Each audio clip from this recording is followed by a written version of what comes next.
Open our Bibles to Hebrews chapter 12. Hebrews chapter 12.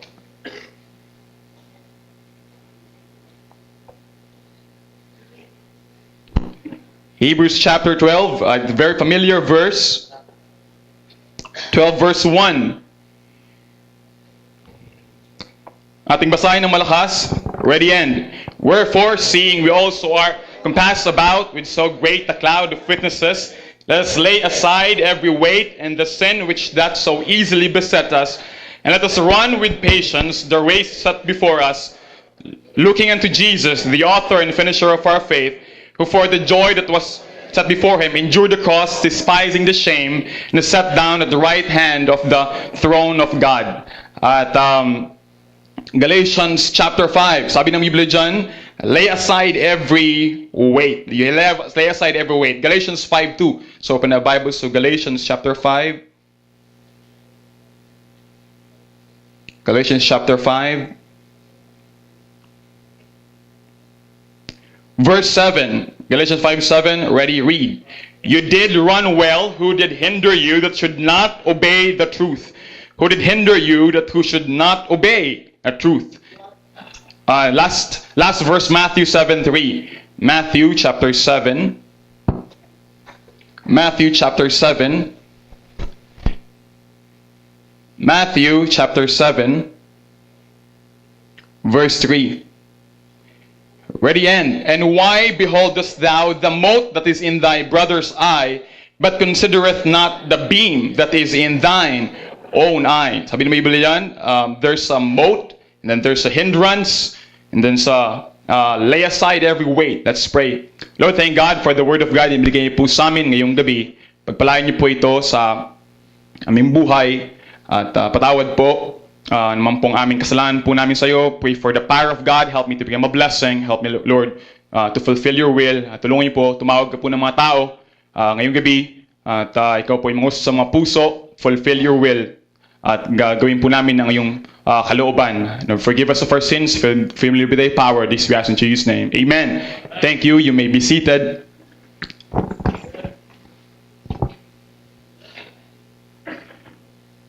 Meron kaming member doon sa San Pablo na namatayan siya ng tita. Ang tita niya ay taga Manila, I think, QC.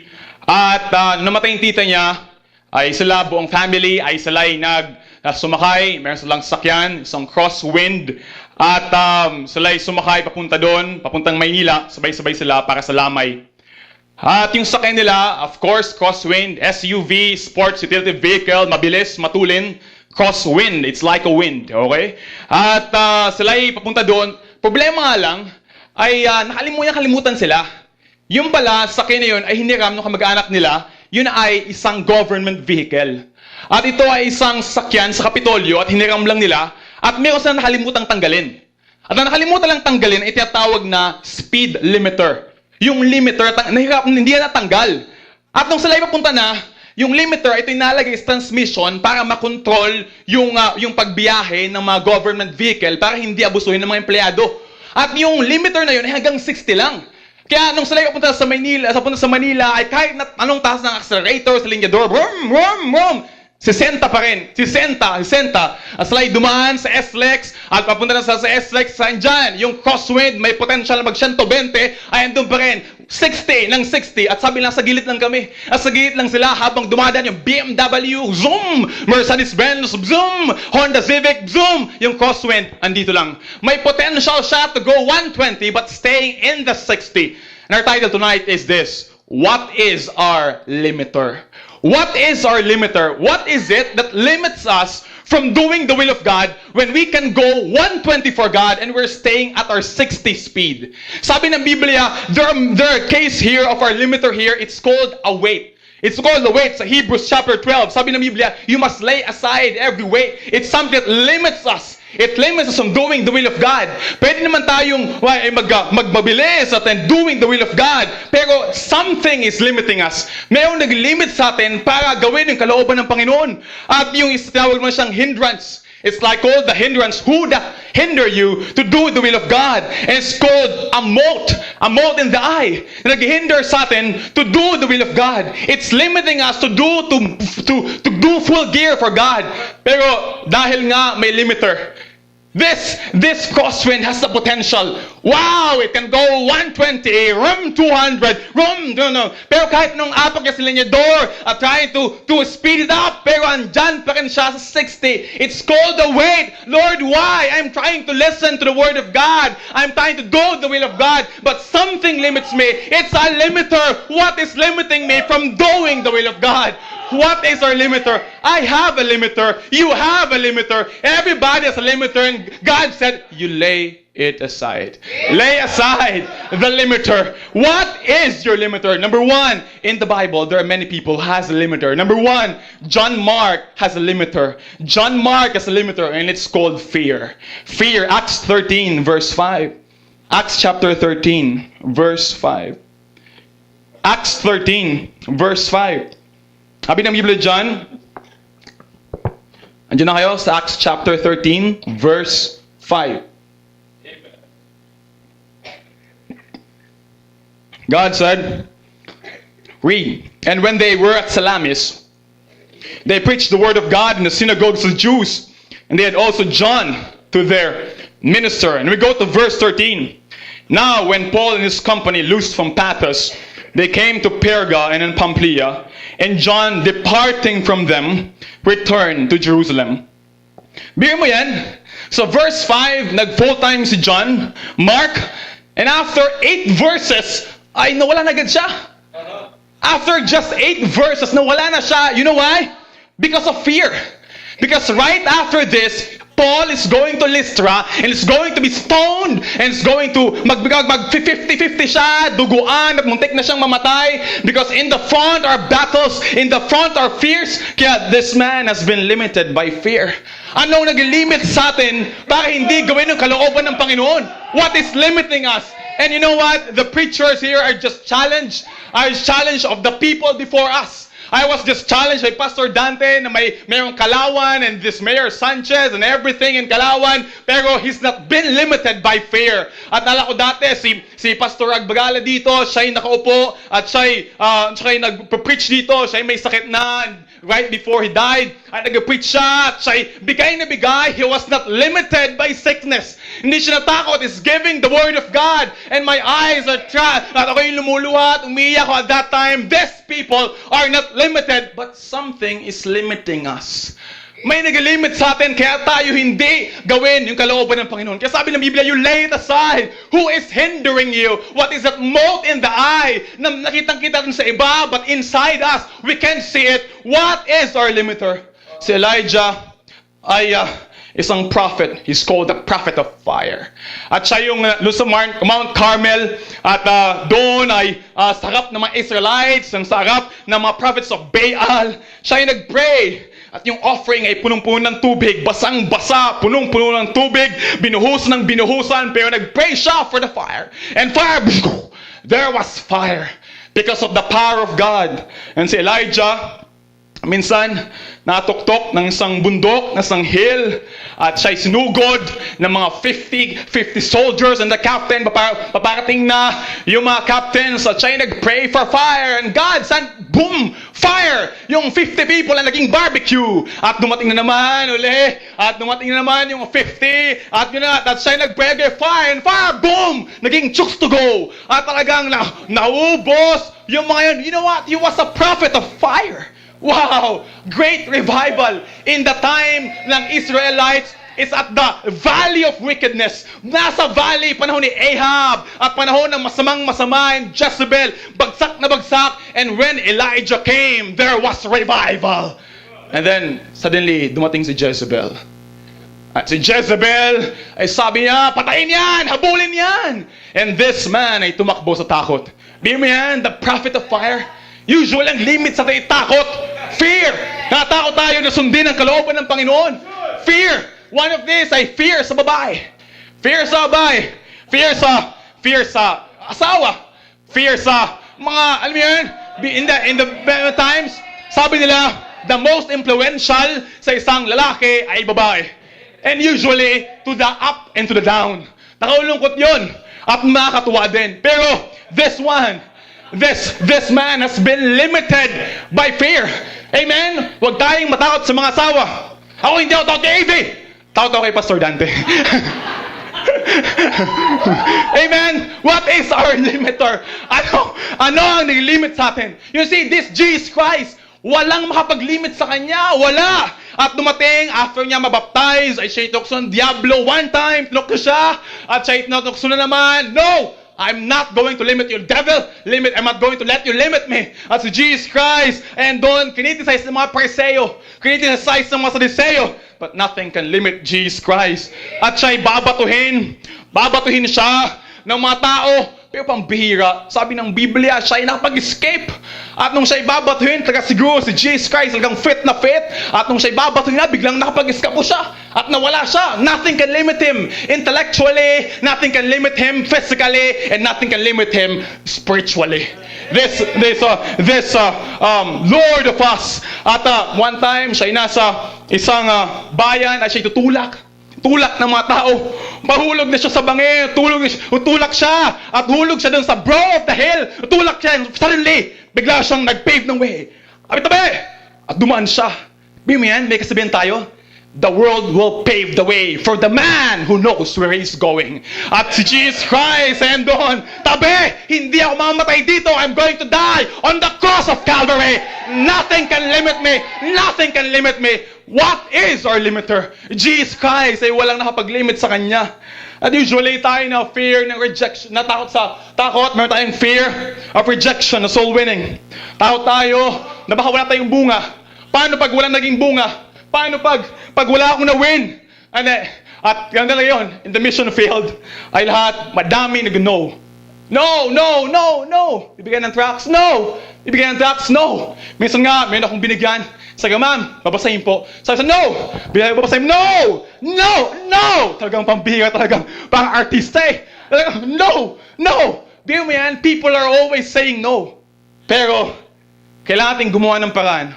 Paano hindi palaging no? And there are ways. And we need the prayer of God and the power of God. Mayroon doon sa amin isang babae at isang nanay, asawa niya ay nasa abroad, mayroon siyang 3 kids and 4 kids, 3 boys and 1 girl. Sabi niya, beforehand, hindi siya nagpapasok ng kahit anong kulto. Mormons, like Jehovah's Witnesses, o ano pa man. Hindi siya nagpapasok ng kahit ano. So, munta na ako doon sa apartment nila, mga subdivisions, at kumato ako. At pagkato ko, sabi ko, ma'am, babasahin po. At parang mag-no siya, pero biglang lumabas yung anak niya. Sabi niya, "Hi, Kendra, come here! Kendra, come here! Oh, come here!" Sabi ko, "Ma'am, ang ganda ng diction niyo ah." Sabi niya, ganun ba? Pasok ka! At nakapasok ako, amen, na Sharon. At ngayon, andun sa church regularly, na save. At naglilingkod sa Panginoon. You know what? We have to do something. Hindi palaging no. Yes, matakot ka for fear of rejection, but by the power of God, nothing can limit us. Amen! Nothing can limit us. What can limit God? The power of God. John Mark has a limiter. Number 2, Jonah has a limiter. Jonah has a limiter. At yun ay disobedience. Jonah chapter 1 verse 3. Jonah chapter 1 verse 3. Jonah chapter 1. Jonah chapter 1 verse 3.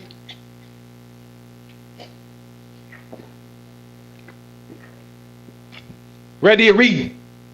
But Jonah rose up to flee to Tarshish from the presence of the Lord, and went down to Joppa, and he found a ship going to Tarshish.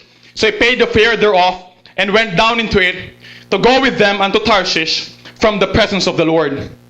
Alam mo, this man ay tinawag ng Panginoon. Sabi niya, go to Nineveh. At yung Nineveh na yon, Nineveh is in the east.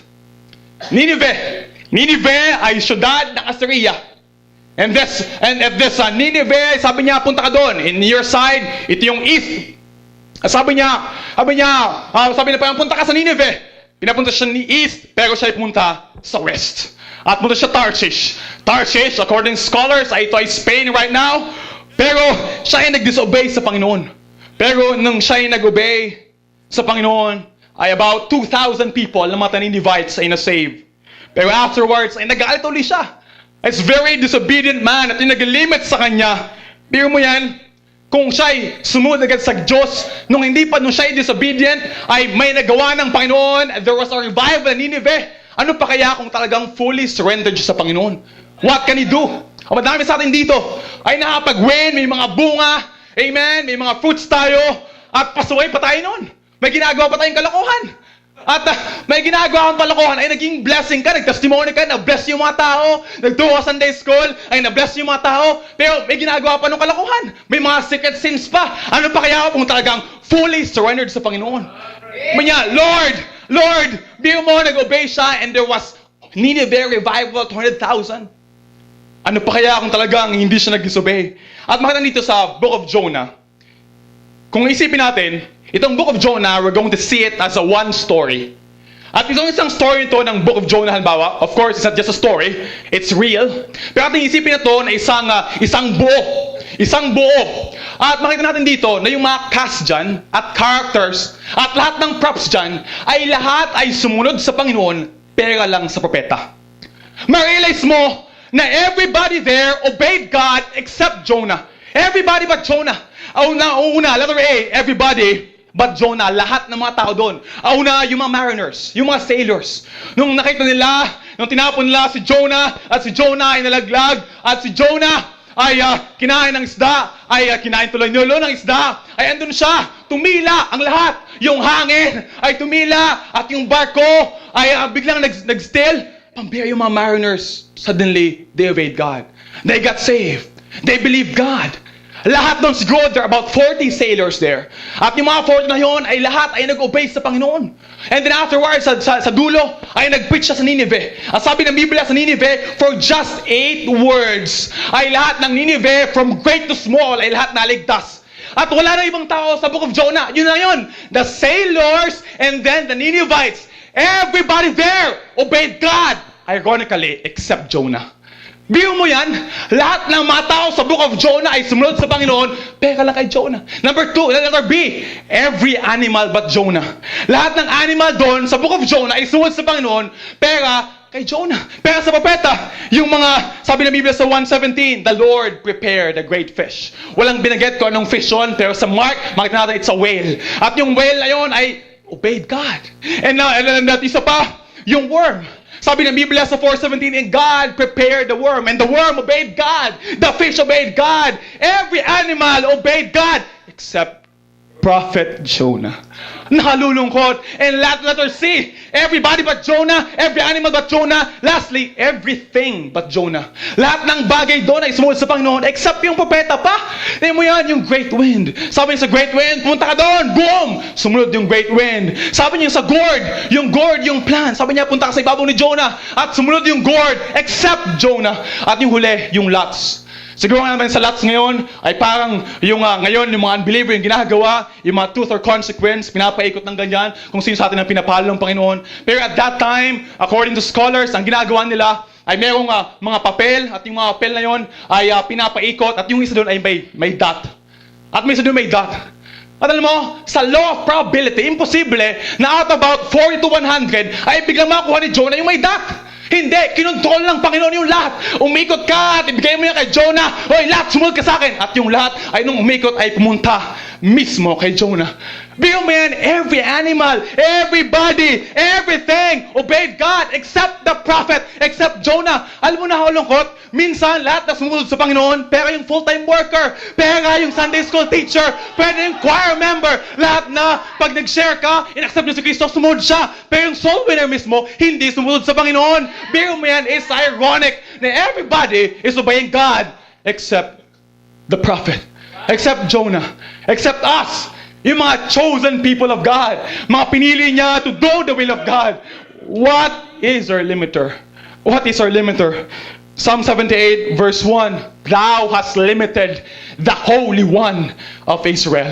Sabi niya sa mga Israelites, nilimit nyo yung power of God to work in you because of your disobedience. Bakit tayo mag-netiling stay at the 60? When pwede tayo magsilenador. And God, I want to eat 120, 200. Bakit ka magstay sa 60 kung pwede mag-120 sa Panginoon? What is our limiter? What is our limiter? Anong limit sa atin para hindi gawin ng kalooban ng Panginoon? We are disobeying God kasi natakot tayo. Paano pag walang sumunod sa Panginoon? Paano pag wala akong na-win? But people, if we're just going to obey, are interested. Many people ay interesado. One time, kumakata ako sa bahay. At pagpunta ko, may isang nanay. Nanay niya to, bagong anak pa lang. Nanay siya. At sinaran ko siya ng gospel. Na-save siya. Afterwards, nag-church siya. At regular nag-church. Nalaman-laman ko, pulis pala. Police San Pablo. And this woman, ay PO2 at siya ay nag-church ngayon. Mga people are interested. Ang kailangan natin mag-obey sa Panginoon. Many people there were interested. Last week, kumata ako sa isang bahay, nakita ko isang tatay, 25 years old, tumanggap sa Panginoon, kasama ko si Kuya Mario, bunga ni Sir Arnold, at nagpunta kami, pinunta namin tatay na yun. Sabi niya, okay, sama ako Sunday. Kala ko siya lang. Nung gabi nag-text, sabi niya, sama ko asawa ko, pati anak ko. Amen! At nung Sunday, ayun, pinusundo ko siya. Sabi niya, hindi, wag mo na akong pasakayin dyan. May sakyan ako. At kami naka-convoy punta sa church. At siya'y sumunod sa amin. Andun yung sakyan, andun yung aming multicab, at andun naman siya sumusunod. People are interested if we're just willing to obey. If we're just willing to obey. Many people, the harvest, madami ang harvest, but the laborers are few. Jonah has a limiter. John Mark has a limiter. And lastly, Eutychus has a limiter. Eutychus has a limiter. The lack of interest. The lack of interest. Acts 20, verse 9. Acts 20, verse 9. Acts 20, verse 9.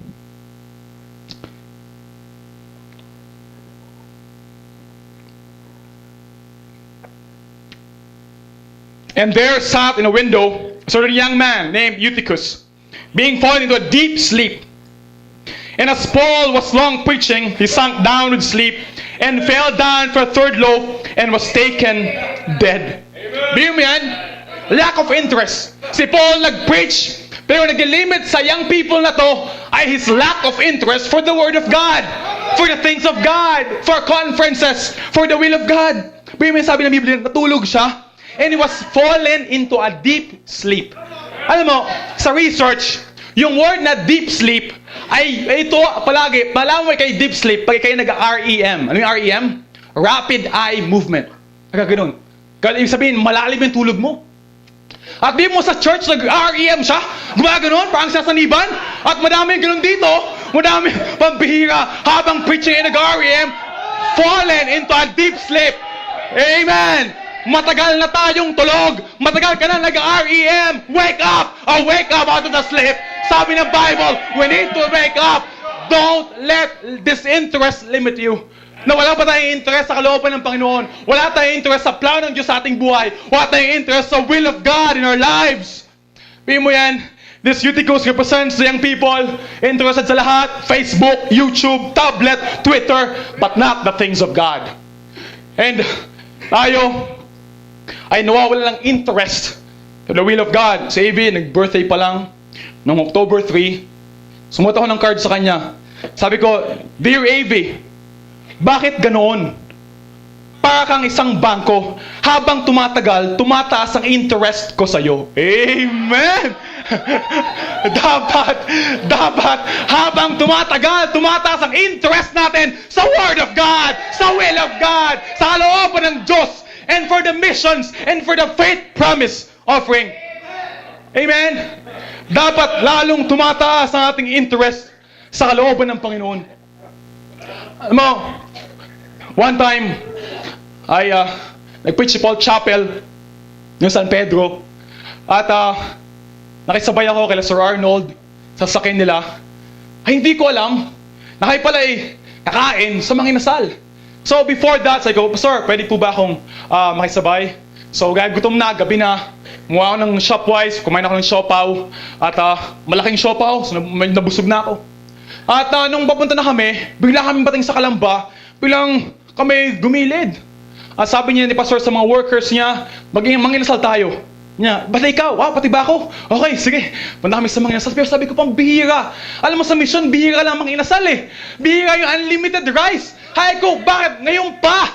Kung kailan busog ako? Hay ko pang bihira yan. Busog, hindi ko ma-enjoy yung unli. So, nung si Sir Arnold ay nag-order at yung mga workers andun na, sabi ko, teka lang, CR lang ako. Punta ako sa CR. Gusto ko maging hungry at gusto ko maging magbibigay ang lahat sa pagkain na yun, ma-enjoy siya. So, punta ako sa CR. Ako yung nag-jumping jack CR. Ako yung nag-jumping jacks para ako yung magutom. Ay kung gusto ko ma-enjoy. Gusto ko magutom. At pagkatapos nun, punta ako, kumain ako ng mga inasal. Amen. I enjoyed mga inasal. Ano kapatid? Kailangan natin ay maging hungry for the things of God. Hungry for God. Hungry for preaching. Hungry for God. Hungry for the Word of God. Kailangan natin gutumin natin sarili sa mundo, kasalanan at sanlibutan which limits us from doing the will of God. What is our limiter? What is our limiter from doing the will of God? Alam ba? Ngayon may earthquake. Pero usually after earthquake, pag yan ay nasa sea, nagkaroon ng tsunami. Ang tsunami, walang limit yan. Nothing can limit the tsunami. Kasi after the earthquake, nag-travel siya isang wave na napakataas. Nag-travel siya at the speed of jet. At siya ay papunta sa land. At usually, ang height niya ay maabot ng mga 100 feet. 100. Mataas. Pero yung highest ay maabot ng 900 feet na tsunami. At hindi pa yan, but unlimited siya ang kanyang destruction. No, bakit? Kasi after one wave, zoom! There's another wave. Zoom! And there's another wave. Zoom! Ano mga kapatid? Kung si Jack High sinawag na Texas tornado, kailangan natin ng mga tsunami in San Pablo, tsunami in Calauan, tsunami here in Los Baños, who will give the gospel zoom! We will give the gospel zoom. We will give the gospel zoom. Unlimited, unstoppable for God. And nothing can limit us. Wala na pag-limit sa atin sa kalooban ng Panginoon. Pero alam niyo ba anong tawag sa maliit na tsunami? Tsunano. Tsunano, kapatid. Huwag tayong maging tsunano sa kalooban ng Panginoon. Onting discouragement lang, tsunano. Ayaw mo na. Tsunano. Hindi mahal sa kalooban ng Panginoon. Ang liit-liit, onting sin, onting kasalanan, at tayo ay nagiging tsunano sa kalooban ng Panginoon. We need somebody who will say, God, please don't let anything limit me from fulfilling your will in my life. Maganda kay Zacchaeus. Zacchaeus ay tsunano, pero siya ay mabilis tumakbo. Kahit na siya ay tsunano, siya ay mabilis tumakbo. At siya ay umakyat ng puno just to see Jesus. What are we willing to do for God? To do something unlimited for God. Hindi lang unlimited rice, only text, and only Coke. Hindi. What we need is the unlimited power of God. What is limiting us? What is limiting us? At usually, nag-limit sa atin, natakot lang tayo magsimula. Takot tayo magsimula. Magsimulang magbigay, magsimula again magbigay, magsimulang mag-start ng work, magsimula. At salamat sa Panginoon, ay tulong ng Calauan, ay meron kaming multi-cab. At yung multi-bag ginagamit sa pag-fetch ng mga visitors. At nung binili ito ay 29,000. Sabihin mo yan, 29,000. Sumakit ng multi-cab, 29,000. It's a blessing from God. Siguro, mahal pa ang tricycle. Mahal pa ang motor. Pero, sabi ko sa church, pagandahin natin to. Mag-commit tayo para ito'y mapinturahan. At nag-commit yung mga tao, pinapinturahan namin. At ngayon ay wasak yung dashboard niya, pinaganda yung dashboard para siya maging presentable. At dumating yung panahon na kailangan ng register. Hagaw, church, kaya natin mag-commit. Yung sakyan, ginagamit sa pag-fetch ng mga anak nyo. At ng mga anak nyo, at yung ating mga bisita. Kailangan natin mag-commit para ito yung mag-register. At nag-commit sila. At yun, yung commitment ay nabuo, dala ko sa LTO. Kapunta sa LTO, punta ko doon, sabi niya, okay, punta ka doon sa inspector, doon sa parking lot ng LTO. Dala ko yung sakyan doon. Punta ko doon, inspector, chinek, yung chassis. chinek yung makina, at yung bagong kailangan ngayon, early warning device. So, chinek lahat, chinek. Sabi sa akin, okay na. Ikaw, okay na po. Okay, alis na ako. Tapos nung pag-alis ko, ay biglang, pampiya, sabi ko, ang bihira, sabi ko, dito pa? Okay naman to eh. Dito ba sa ng LTO, ng inspector, at the LTO, ayaw talaga. Alam mo, afterwards, yung inspector, tinulak pa ako ng inspector. Hanggang sa mag-start. At nung start, amen! Praise the Lord! At nag-start na siya. What a blessing! Alam mo kapatid, minsan, ang nag-limit sa atin, ay takot tayo mag-start. Pero pag nag-start na, it's a blessing from God. It's a blessing from God. Usually, ay nag-start, takot tayo mag-start, giving for mission, start soul winning, start doing the work of God. Alam mo kanina, nasa San Pablo ako, ako'y nag-soul winning, punta ako sa isang bahay. Papagot ako, sabi niya, ano saan kayo? Christian Bible Baptist Church. Alam mo, doon ako nag-aaral dati, sa Los Baños.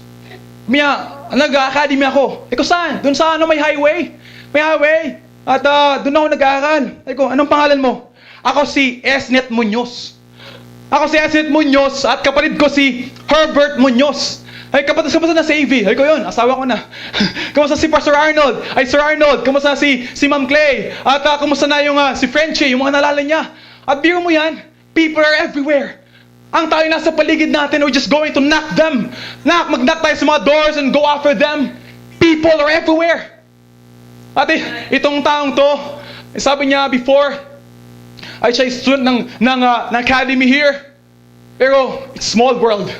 It's small world. All you have to do is to let nothing limit us from doing the will of God. Last week, just the other week, may kito ako, isang gate. Sabi ko nga, usually, there's a no. So pagbigay ko, sabi ko, Ma'am, babasahin po. Pagbigay ko ng babasahin. Sabi sa akin, no. Sabi ko, Ma'am, baka pwede nyo kayo invite sa Baptist Church. Baptist? Saan yan? Pinapunta niya ako, at siniran ko siya. Pagkatapos sabi niya, saan yan? Interesado siya. At afterwards, pinakapin niya ako. At nalaman ko na siya ay 7 years na teacher ng San Pablo Colleges, San Pablo. At after 7 years, siya na ngayon ay project consultant ng isang European company for reserve energy. Siya ay nagagawa ng project dyan sa Rizal para magkaroon ng biomethane gas. At ang electricity hindi na galing sa electricity kundi sa bio-waste, sa mga damo, sa mga manure. At yun ang project niya. It's a big project from Europe. At yun ang kanyang boss. At sabi ko, Ma'am, invite po kayo sa church. Kaya Sunday yan, just last Sunday. At siya ay nag-church, FTV. Alam mo, nung siya ay nag-offering, nagbigay ganun siya, 600 pesos. Sa amin sa mission, malaki na yun. Kaya pampihira. Oh, what a blessing. Kung meron pala akong 10 FTV na ganito, 6,000 agad yun. Amen? Biro mo yan. All you have to do is obey. Ano nag-limit sa atin? People are interested. They're everywhere. Somebody just not let anything limit us from doing the will of God. Doing the will of God. Ano nag-limit sa atin? What is limiting us from doing the will of God? Mga kapatid, may personal testimony, ako ay galing sa Bicol, sa dulo ng Luzon. At likod namin ay Pacific Ocean. At dulo-dulo lang kami, Puerto Diaz, Sorsogon, never heard. At one time, ay nanay ko, tulungan ako makapasa sa isang examination, wala akong kalam-alam. And suddenly, nakapasa daw ako. Ano yun? Isang scholarship, isa Los Baños. Saan? Sa Mount Makiling. Anong school? Philippine High School for the Arts. At wala akong kamuwang-muwang. Ako ay isang prom-de boy. At andun lang, nag-jole, nagkasaranggola. And suddenly at 12 years old, ay napunta ako dito. Dito. At sabi nga ng kuya ko, pagdating ko dito, Andy, na-culture shock ka. Pagdating ko dito, yung bag ko ay yung pang chuper na bag dito. Ay yung dala-dala ko. At wala pa akong kalam-alam sa fashion dito. At syudad. At punta ako dyan. At nag-aaral ako for 4 years, and afterwards, tinuruan ako ng theater, pag-arte, pag-direct, at yung tinuro sa akin. And afterwards, ako ay nag-try, after ko mag-graduate, ay nag-try ako sa pag-aartista. Hindi halata. Pero nag-try ako. At nag-try ako, ay nakuha ko mga ilang shooting, pangalawang shooting, pangatlong shooting. Classmate ko, kung nanonood kayo ng Pinoy Big Brother, at yung si Paco Evangelista, classmate ko yan. At yung isa pa ngayon, yung sa commercial ng Tide. Ay ako pa lang kahapon, andun ako sa Lugaw Queen, at pagtingin ko, pambira, nasa TV, classmate ko to si Shinli Vihiner, yung sa Tide, yung may nalaglag na bigat na ganyan, lalakad siya ng ganyan, yan si Shinli Vihiner, classmate, apat kami. Yung isa ay naging lawyer na, at yun ang pinuntahan. At isa ay naging preacher, amen, sa biyaya ng Panginoon. At kami train for that. Pero alam mo, at that time, may nag-limit sa akin. Limit sa akin dahil ako'y probinsyano. Limit sa akin na aking pagsalita. Yung ako'y Bisaya magsalita. At ako'y nasa Bicol, yun na alam ko na salita. So pagkatawa nila ako'y palaging binubuli. At one time, nag-recite ako sa class. Sabi ko, yung mga classmate ko ay taga Miriam College, mga Inglesera. Pag nag-English sila, ha? At ako'y binubuli nila. One time, sabi ko, okay, English class, recite, give a story.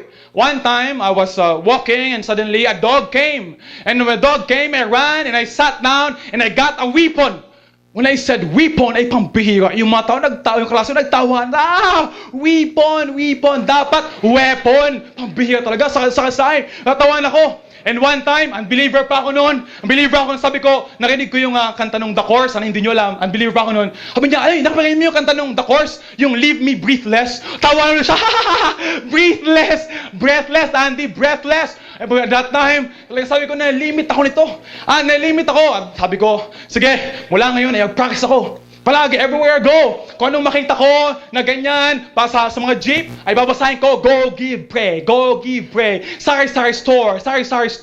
At okay, iba't ibang mga ginire-recite ko, Rijario, babasahin ko, Philippine Daily Inquirer.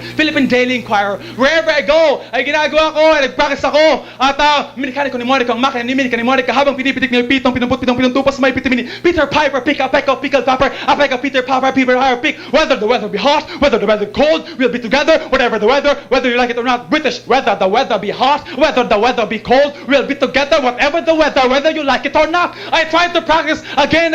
Alam mo yan? Ba't ko ginagawa yun? Because ayaw ko malimit ang pag-communicate ko sa audience.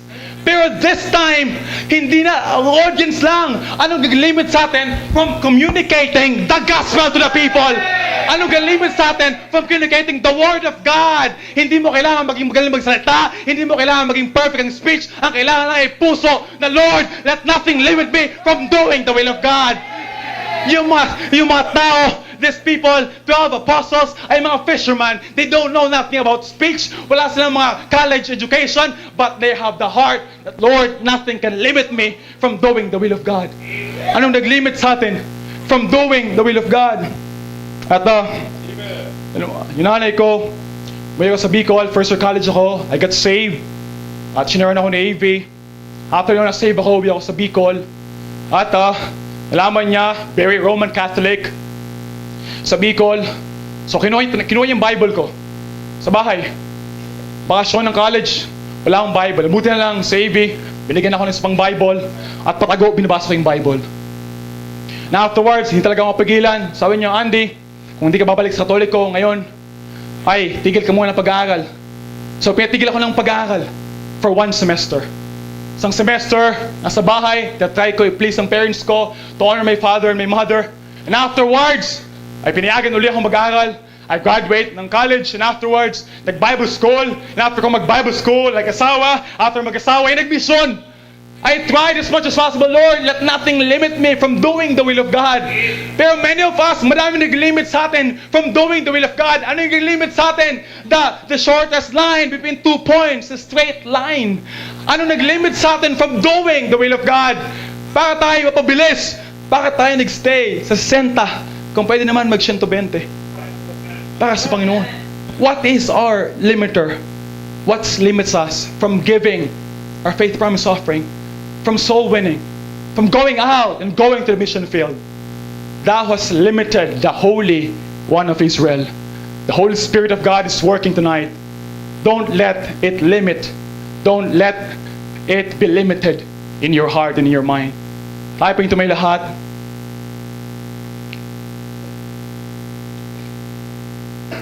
Tayo manalangin. Lord, thank God for the Word of God.